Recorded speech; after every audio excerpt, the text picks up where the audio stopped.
Is it time to sell your Google stock? After all, they face an existential threat from Microsoft as they're looking to make an outsized investment in Openai, a pioneering artificial intelligence company that's looking to potentially disrupt Google's core search business. If this is your first time tuning in, my name is Daniel. You're watching Unraveled Investing. If you enjoy educational investment videos, please make a point of hitting that subscribe button. So let's understand, well, what's going on here in the first place? Well, you have the co-founder of Openai. Openai owns ChatGPT, this language model that's taken the internet by storm, crossed 1 million users within 5 days of launch. It's continued some sort of exponential growth since then, with millions and millions of viewers, people finding it that it's exceptionally, almost breathtakingly useful. You even have Ryan Reynolds, the entertainer and entrepreneur, getting in on it, saying, wow, I've created this advertisement purely from a ChatGPT prompt. And he's not the only one. You have C students turning into A students overnight as they're using ChatGPT to answer their homework. And professors are saying, oh my goodness, I feel abject terror because they can no longer tell, is this student cheating or doing the work of a potential genius? The part that starts getting scary, folks, is when you're looking at ChatGPT, where it currently stands, it's version 3, ChatGPT 3, which is trained on 175 billion parameters. There's ChatGPT 4, which is set to debut later this year, which has 100 trillion parameters. So you're going to see something that is exponentially better later this year. So we are just in the warm-up act of this mind-blowing artificial intelligence. Now, how does Microsoft potentially play a role, and how can this disrupt Google? Well, Microsoft is eyeballing this. They've already invested a few $1 billion into Openai, 1 billion, then, a couple billion later on. Now they're set to invest another $10 billion. This was news from earlier this week, valuing the company around $29 billion. The terms of the deal would be that Microsoft would supposedly get 75% of OpenAI's profits until they recoup their investment, after which they would own effectively 49% of OpenAI. Right now, a lot of OpenAI is being powered in part by Microsoft's cloud business. And there's this theory that ChatGPT will start to disrupt Google's core search business. After all, Microsoft has their Bing. Now, Bing is obviously much smaller as a percentage in terms of actual search traffic, but the thought process is, could this disrupt Google search in the quarters, months, years ahead? Well, it is worth understanding. Microsoft does have something like over 1 billion Office users every day. So if you start layering in more and more intelligent artificial intelligence, I'm not talking about that little, paperclip that they used to have. I'm saying, hey, something that's actually useful and doesn't slow down your program. If you layered that in, could that be helpful for writing emails, for searching for something? Hey, maybe when you're searching for something, it shouldn't go to another website. It should just give you the answer right then and there, in which case people do not need to click on that advertising link. And that could be a marginal difference that can hurt Google. After all, every time someone clicks on that advertising link, that is a very profitable dollar or profit margin for Google. So you could see that potential disruption. You could see also why Microsoft would be looking to do this. This is arguably an insignificant part of their business. So if they can potentially disrupt $1 trillion industry by making this investment, this $10 billion investment, it would be well worth it for them. So it's very interesting to see what they're looking to do here. When you look at what Google has, Google currently has, 80, 90% market share in the search industry. They are the default search provider. In some cases, they pay for it, through Apple. Bing is only, less than 10%, which is Microsoft's product. Could you see it scale up as Office users and users around the world get to, sort of experience, OpenAI, ChatGPT's products and say, wow, this is so helpful, so useful.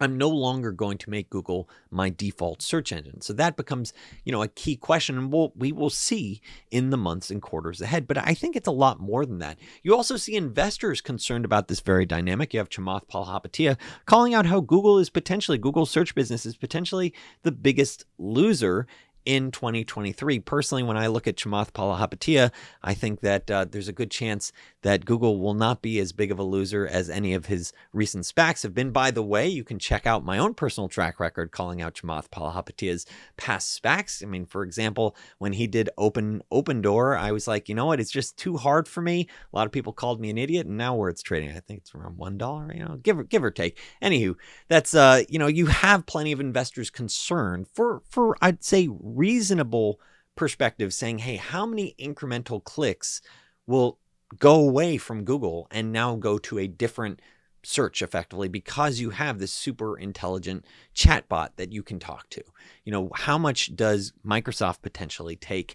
So where does Google potentially go from here? What are the threats? What do I think of it? You know, is this potentially disruptive? Well, first, if you're looking to take charge of your investment journey, consider unraveledinvesting.com for compelling investment ideas, real-time portfolio updates, and our exclusive Discord server available for annual subscribers. Also recently launched 2 new investment courses for enterprising investors looking to read, understand financial statements, and also learn how to value companies. I recently called out a compelling idea that a lot of my members really liked, a company trading below liquidation value that I think has significant upside. So that's just one of the perks at unraveledinvesting.com. And full disclosure, this is not financial advice, and I do own stock in Google at this point. So I want to make sure I'm not being overly biased, you know, by my perspective. So not surprising to see Google looking at this, and they're saying, you know, we need to call code red. We need to get everyone aware that, you know, the roof's on fire, folks. Like we need to make sure everyone in the building is aware there's a potential disruptive, potentially existential threat to Google here because of ChatGPT, you know, because of this intelligent language model, which, you know, could result in them losing profit dollars, especially for something where their search business is so lucrative. You know, search is something like 70, it's somewhere between like 50 and 70%, it's closer to 70% of their advertising revenue. So this is their real profit, because if you look at something like Google Cloud, that's not really profitable at this point. That's a money loser at this point. So they need those dollars. They will be extra hurt, I'd argue, if you start seeing users go from Google search to Bing or something like that. So that is something to be aware of. I'm sort of skeptical that you're going to start seeing this mass migration, but it's something to be aware of. Not surprising to see management say, hey, we need to call a code red, some sort of thing there. We need to wake up that this is a big challenge.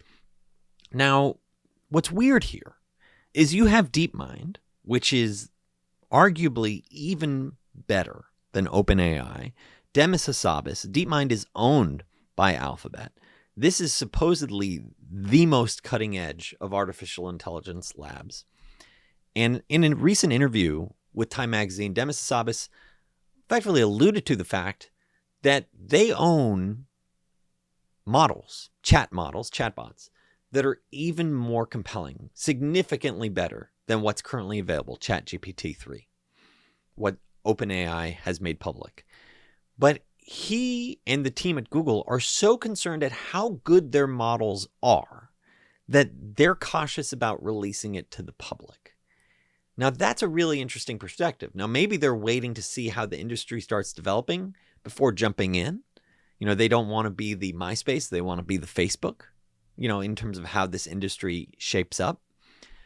I think that this is a sort of a perilous and tricky dance for them, because part of the appeal for ChatGPT right now in OpenAI is that they're taking this algorithm and using it as an API with a bunch of different other companies, saying, hey, if you're a legal company, you can use this chatbot to help lawyers. You can use, and you can start plugging this into a lot of different things. You can take our algorithms and plug it in to other companies, and you can even train it on your data set. And so that's the question of, like, it might not be an apples to apples competition if you have someone like OpenAI and it becomes much more an integrated model versus you go to one website and just do some sort of search. That's sort of the question of, like, well, how does this evolve from here? No one really knows, but the concern is, could you have something that's just so unbelievable, you know, in the next year or so? And is Google holding back because they're afraid of sort of the genie in the bottle that they have, and that they're afraid of unleashing it because, you know, who knows, maybe it's a new it can give you advice on creating some sort of virus, or it could do, like the theoretical possibilities are sort of mind-blowing of if you could have an evil genius, in your pocket effectively for pennies on the dollar. That would be in one case. And in most cases, people would use it for sort of more of the mundane things, like, hey, write an advertisement or help me with my homework. But you could see in the wrong hands, if you have a super genius in your pocket, what does that mean for civilization? And that's sort of concern. And I think that's sort of what's holding them back. And that's where, once again, OpenAI's ChatGPT, they're expecting to grow like crazy. Once again, a little alarming for Google. They're expected, doing tens of millions in 2022, penciling out 200 million in 2023, and over $1 billion in 2024. As they're looking to partner with companies and sort of this enterprise model of partnering with businesses to take their algorithm and enhance other businesses. So we'll see how that plays out. The challenge with this is if you do start, making these partnerships, that will be, I would expect, sticky and tough to disrupt. So Google's approach of waiting might be a little too late. We'll see ultimately how it plays out, but it does create more uncertainty, looking at these different dynamics. So I have a couple of thoughts here, on how this plays out. First of all, I think Google as a business, from a perspective of disruption, the disruption risk has increased significantly. It's unclear how significantly, but it has increased. And so investors should be aware of that as they think about the business. Do I think it fundamentally disrupts who they are, where they are in the next year, 2, 3? I don't think so. I think it's still a cash cow. I think it'll be a powerhouse. And I think they do have the tools in place to compete with a Chat GPT and OpenAI and potentially Microsoft. But it's very clear. I don't like seeing someone like Microsoft say, hey, let's make a $10 billion bet to compete with Google. And by the way, a $10 billion bet for Microsoft's it's a marginal thing. Microsoft's generating tens of billions of dollars in free cash flow each year. So for $10 billion, you can potentially disrupt, another company that's tapping into a $1 trillion industry. That's very interesting for Microsoft. So I'd argue Microsoft could be the biggest beneficiary from this shakeout, but we'll see how it plays out. It's super early days, potentially disruptive for Google. It is worth understanding that at this point, ChatGPT, while I didn't go through some of their examples, just from my own experience looking and testing it, with certain investment questions, it is very clear that it is an exceptional BS artist. So it will say like, oh yeah, this is the solution. And if you actually know your data, you'll go, no, it isn't. And they'll go, oh, you're right.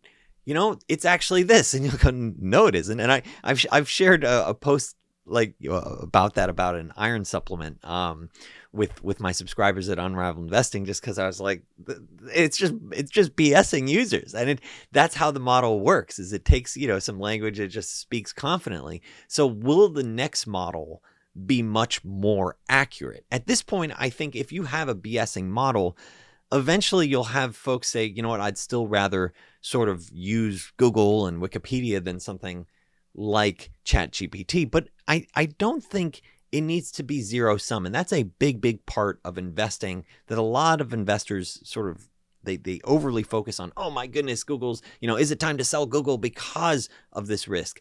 I look at this and I think on the margins, you could see that risk to Google. We'll see how it plays out. So far, there's very limited data suggesting that they've been hurt by this.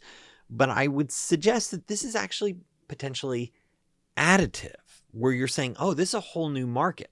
This is a whole new potential that you can have both win over time. And we'll see how that plays out. We'll see if that thesis works. But generally, I think that's what you're looking at with technology, where you say, oh, well, this just benefits this, or this, entirely eats this, and let's see how this plays out. But this might create a whole separate market from search. We'll see, how it plays out. Either way, you're looking at dramatically more uncertainty.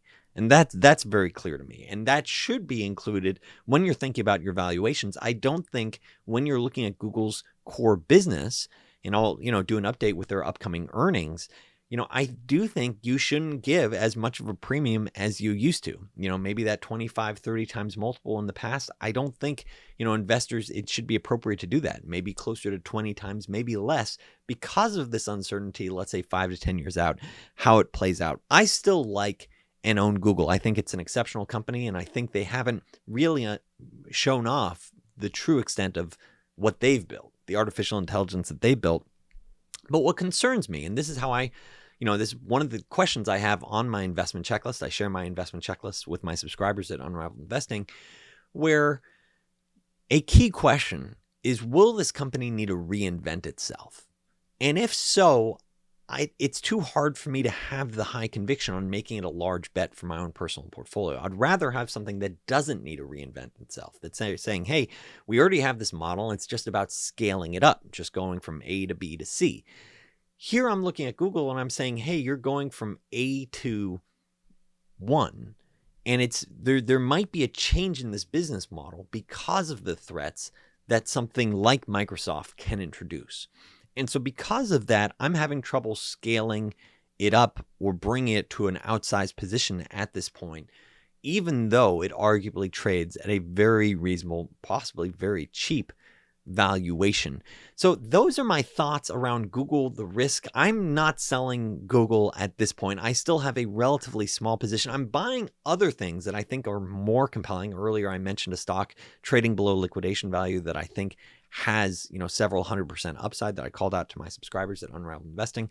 So, I look at this and I want things where you don't have to have that reinvention risk. That's the concern. But we'll see how it plays out in the quarters ahead. If, let's say, in a year or two from now, they're still just chugging away and they still trade at a compelling or just reasonable value, then I'd say, hey, maybe even add more to my Google stock. But we'll see, how this plays out. I think this certainly does create more uncertainty, and there is a risk of potential disruption. If you enjoy this educational video on Google stock, please make a point of hitting that thumbs up, hit that subscribe button. Thanks so much for watching Unraveled Investing.